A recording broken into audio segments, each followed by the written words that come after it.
በአማራ ክልል የኦሮሞ ብሔረሰብ አስተዳደር ዳዋ ጨፋ ወረዳ የደንና የፍራፍሬ ችግኞችን ለመትከል መዘጋጀቱን ገለጸ።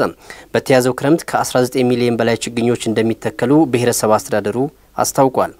ብሔረሰብ አስተዳደሩ ለአምስተኛው የአረንጓዴ አሻራ መርሃ ግብር በግለሰብ በተፋሰስ ማህበራትና በችግኝ ጣቢያዎች ችግኞችን እያዘጋጀ ነው የሚገኘው። ኢማም ኢብራሂም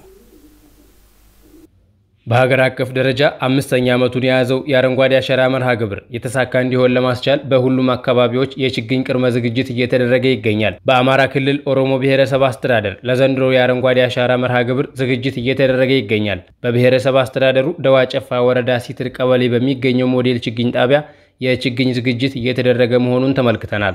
የሲትር ቀበሌ ግብርና ጽሕፈት ቤት ኃላፊ እንድሪስ መሐመድ በቅርቡ ለሚጀመረው የአረንጓዴ አሻራ መርሃ ግብር በችግኝ ጣቢያው ከ300 ሺህ በላይ የደንና የፍራፍሬ ችግኝ ለተከላ መዘጋጀቱን ገልጸዋል። አሁን ላይ አጠቃላይ ባለው ሁኔታ አትክልትና ፍራፍሬን በተመለከተ 356050 ችግኞች ሙሉ ዝግጅት ስናደርግ ተፈጥሮ ሀብትን በተመለከተ አጠቃላይ እስካሁን 307414 ችግኞችን ትበናል።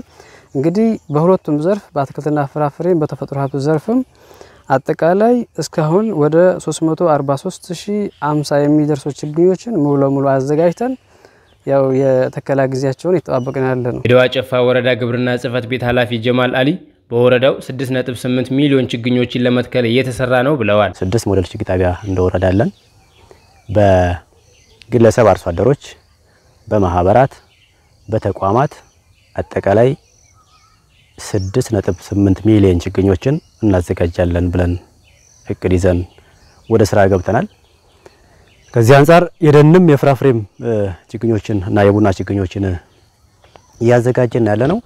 እስካሁን ያለን ፐርፎርማንስን ስንመለከት እስካሁን ባለው ወደ 6 ሚሊዮን አካባቢ ችግኞች ተዘጋጅተዋል። የተከላ ቦታዎችንም የማዘጋጀት ስራ እየተሰራ መሆኑን ገልጸው እስካሁን 90% የሚሆነው የተከላ ቦታዎች ተዘጋጅተዋል ብለዋል። የተከላ ቦታ በጣም መሰረታዊና ቀድሞ መዘጋጀት ያለበት ነው። ከዚህ አንፃር 90% አካባቢ የተከላ ቦታዎችን በግለሰቦች፣ በተፋሰሳት፣ በተቋማት የለየታ ስራውን ሰርተን ኢቭን ካርታ መሰራት ያለበትን ካርታ ተሰርቶ የጂፒኤስ ሬቲንግ መወሰድ ያለባቸው ቦታዎች ላይ በትክክል ተወስደው በዛ መሰረት ዝግጁ የሆነበት ሁኔታ ነው ያለው። የኦሮሞ ብሔረሰብ አስተዳደር ግብርና መምሪያ ምክትል ኃላፊ ሐሰን ሁሴን በበኩላቸው በብሔረሰብ አስተዳደሩ በባለፈው ዓመት የተተከሉ ችግኞች የጽድቀት ምጣኔ 79% መሆኑን ገልጸዋል። ያምናን ስናየው ከተከልነው 79% አካባቢ የሚሆነው ጸድቋል።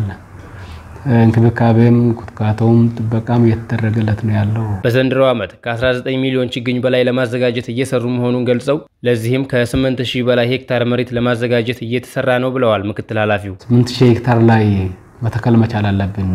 በፊት ያው ፊዚካሊ በተፋሰስ ላይ ስንሰራ የነበረው ቦታ አለ። አርሶ አደር በግሉ መተከልበት ቦታ አለ። በተቋም መተከላለ።